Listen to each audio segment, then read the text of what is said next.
رسول اللہ صلی اللہ علیہ وآلہ وسلم پر درود بھیجا اور نہایت زور کے ساتھ تلوار کا ایک ہاتھ مارا، مگر وار اوچھا پڑا اور ایک معمولی سا زخم اس کے آیا۔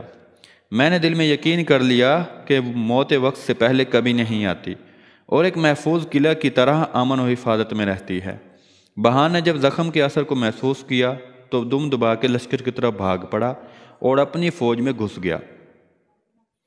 واقدی رحمۃ اللہ علیہ کہتے ہیں کہ جب بہان حضرت مالک بن نخعی کے مقابلے سے بھاگ پڑا تو حضرت خالد بن ولید نے زور سے چلا کر مسلمانوں سے فرمایا، دین کی مدد کرنے والوں اور اے کفار پر سختی کرنے والوں، جب تک مشرکین کے دلوں میں خوف ہے اس وقت تک ان پر حملہ کرتے رہو۔ یہ کہتے ہی آپ نے حملہ کر دیا۔ آپ کے ساتھ ہی آپ کا لشکر بھی بڑھا۔ ہر مسلمان سردار کے ساتھ اس کی فوج چلی اور تحلیل و تکبیر کے نعرے بلند کر کے کافروں پر پل پڑی۔ تھوڑی سی دیر تک تو رومی حملے کا جواب دیتے رہے، مگر جب آفتاب انہیں اندھیرے میں اکیلا چھوڑ کر مغرب کی طرف چلا گیا اور آسمان کا مغرب والا کنارہ بھی ظلمت کدہ بن گیا تو ان کے پیر اکھڑ گئے، شکست کھا کر بھاگے اور اس بری طرح بھاگے کہ پھر نہ سنبھل سکے۔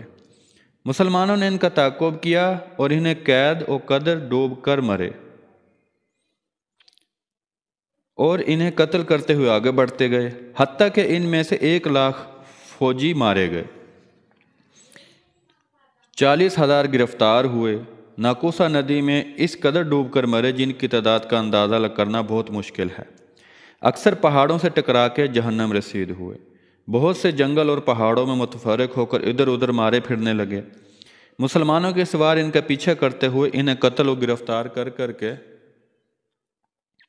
پہاڑ اور جنگلوں سے لانے لگے۔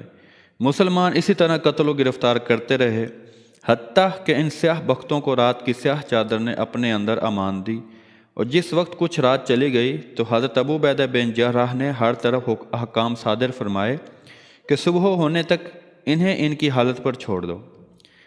مسلمان یہ سنتے ہی لشکر کی طرف پھرے۔ ان کے ہاتھ میں مال غنیمت، سرا پردوں، سونی چاندی کے برتنوں،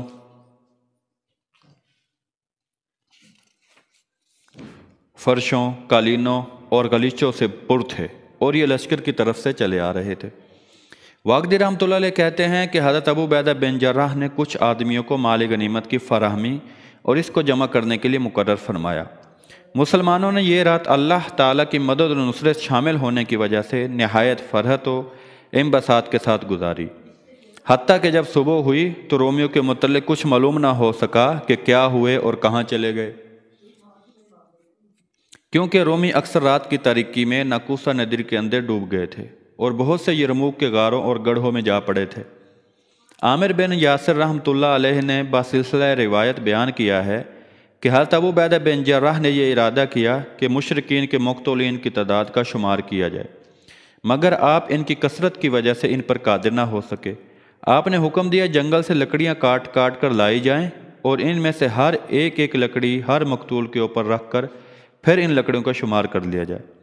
چنانچہ ایسا ہی کیا گیا تو معلوم ہوا کہ مقتولین کی تعداد 1,50,000 ہے اور 40,000 قیدی اور جو نکوسا ندی میں ڈوب کر مر گئے وہ علیحدہ رہے۔ جہاں بعض ان اسلام کا شمار کیا گیا تو 4,000 شہداء کی لاشیں دستیاب ہوئیں۔ حضرت ابو عبیدہ بن جراح نے یرموک کے میدان میں کچھ مقتول سر ایسے بھی پائے جو مشتبہ تھے کہ آیا یہ نصرانی ہیں یا عرب ہیں یا مسلمان شہداء کے۔ آخر آپ نے ان کے غسل کا حکم دیا، نماز جنازہ بھی پڑھی اور دوسرے شہداء کے ساتھ سپرد خاک کر دیے گئے۔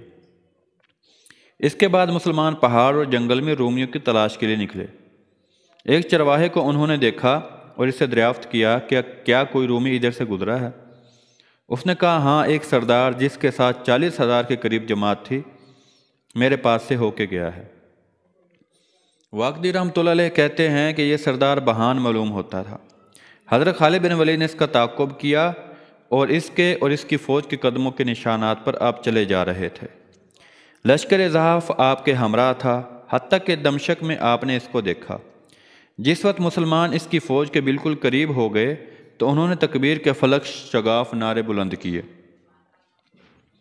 حضرت خالد بن ولید نیز آپ کے لشکر نے حملہ کیا، تلواروں کی پیاس بجھائی اور مقتل عظیم برپا کر دیا۔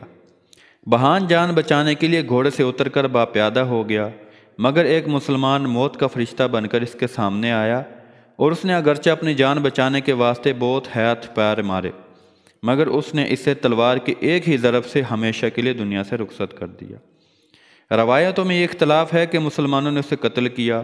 بعض کہتے ہیں کہ اس کے قاتل حضرت نعمان تھے، اور بعض کا یہ قول ہے کہ حضرت عاصم بن خوال۔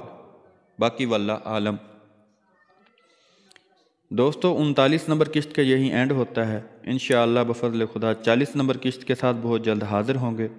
دوستو ویڈیو کو دیکھیں، کمنٹ کریں، ویڈیو باکس میں آئیں، ویڈیو کو شیئر کریں اور پلیز چینل کو ضرور سبسکرائب کریں۔ شکریہ۔